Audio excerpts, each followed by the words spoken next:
जी अस्सलाम वालेकुम बेटा। आज हमारा टॉपिक है उर्दू है। इसमें सबक है नामुमकिन से मुमकिन का सफ़र। कि मतलब ऐसा काम जो नामुमकिन हो और फिर उसका सफ़र करने के लिए मुमकिन हो, कि आसानी के लिए।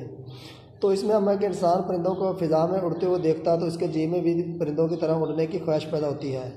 वो सोचता काश वो काश मेरे भी पर होते और मैं भी फ़िज़ा में उड़ता फिरता। फ़िज़ा में उड़ने के ख्वाब तो बहुत सोने देखे, मगर इसकी ताबीर कैसे मुमकिन हो ये कोई नहीं जानता था। अमेरिकी फ़ौजी 1930 में हवाई जहाज़ बनाने की कोशिश में मसरूफ़ थी। कि मतलब कि जहाँ पर जब इंसान देखने लगा परिंदों को, तो परिंदों को देख कर ये जो थे इन्होंने जहाज़ बनाने का सोचा। जहाज़ तो बन गया, मगर ये उड़ान भर सका। एक अमेरिकी अखबार न्यूयॉर्क टाइम्स ने लिखा कि शायद उड़ने वाली मशीन बनाने में 10 लाख साल से लेकर 1 करोड़ साल तक अरसा लग जाए।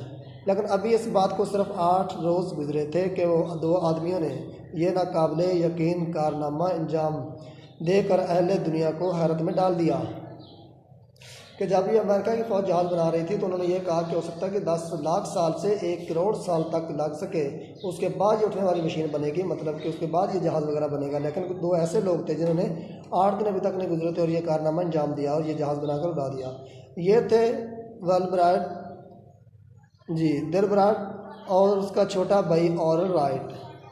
वेलब्राइट 6 अप्रैल 1986 को अमेरिका रियासत इंडिया में पैदा हुआ और उसका छोटा भाई ऑरल राइट 19 अगस्त 1871 को रियासत ओबा में पैदा हुआ। दोनों भाई तमाम उम्र इकट्ठे रहे। वो भाई होने के साथ साथ गहरे दोस्त भी थे और वो एक साथ रहते, एक साथ खेलते, एक साथ काम करते और एक साथ सोचते थे।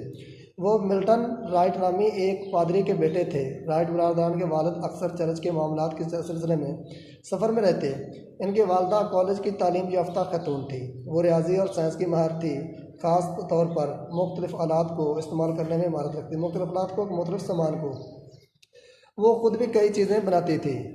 औरल ने अपने बचपन के बारे में लिखा कि उनका बचपन किस तरह का था और कैसे उन्होंने ये सारी चीज़ें सीखी। हम खुशकिस्मत थे कि हमने एक ऐसे माहौल में परवरिश पाई जहाँ बच्चों की हौसला अफजाई की जाती थी।